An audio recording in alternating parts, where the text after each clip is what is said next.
philosophy of releasing games and patching them later, so releasing them broken and then patching them while they're out. This has got to stop now. There's 2 games that have actually been out recently that are either broken on the Xbox One or on the consoles or on the actual PC.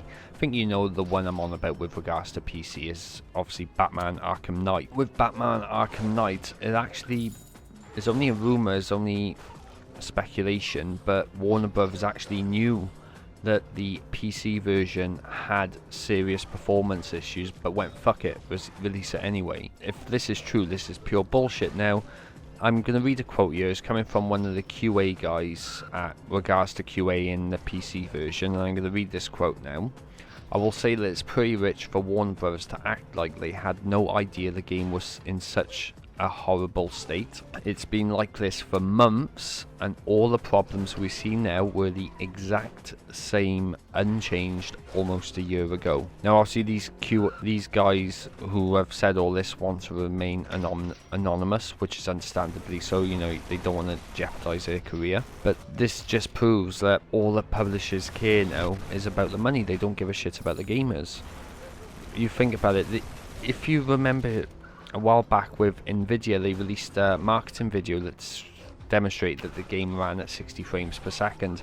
Now I'm going to link that video below in the description and have a really close watch of it, and you can hear some of the enemies sounding chipmunky, sounding squeaky. So that's why I think they put the music over the video so it covers it up. But on the console version of Batman Arkham Knight, absolutely runs fine. But the PC version was given to Iron Galaxy, I believe, and they're a 12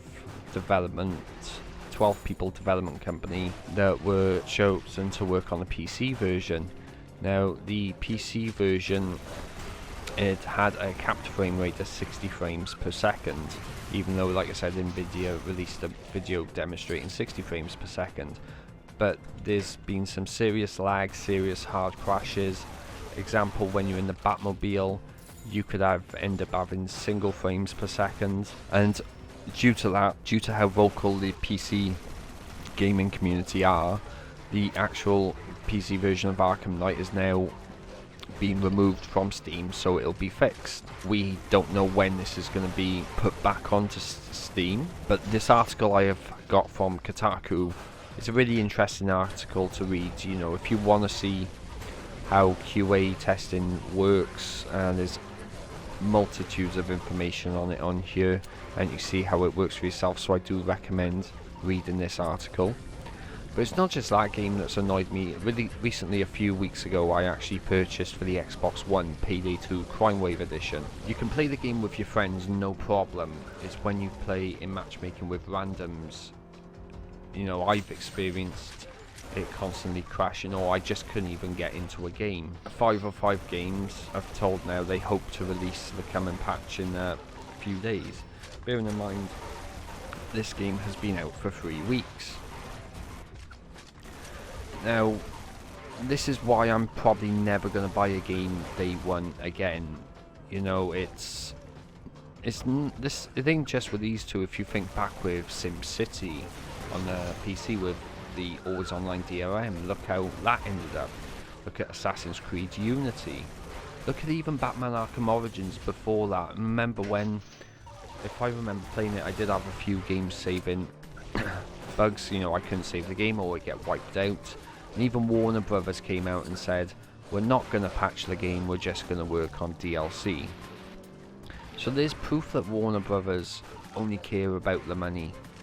I don't understand why they don't get as much shit as the likes of Electronic Arts or Ubisoft, because Warner Brothers are just as bad.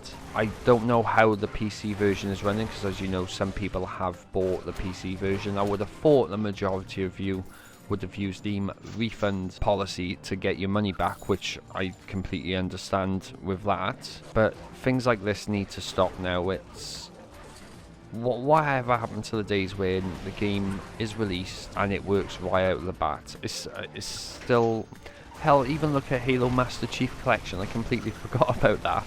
I paid 50 quid for it. You pay full price for the game, the matchmaking didn't even work at all. Still 6-7 months down the line, they're still working on it. You know, it pains to believe how we never used to have to worry about this. Well, I never had to worry about it in the days of, what, the PlayStation 2 or the Xbox. The gaming industry has changed, and in my opinion, not for the better. This is James of Welsh Gamer News logging off. You take care.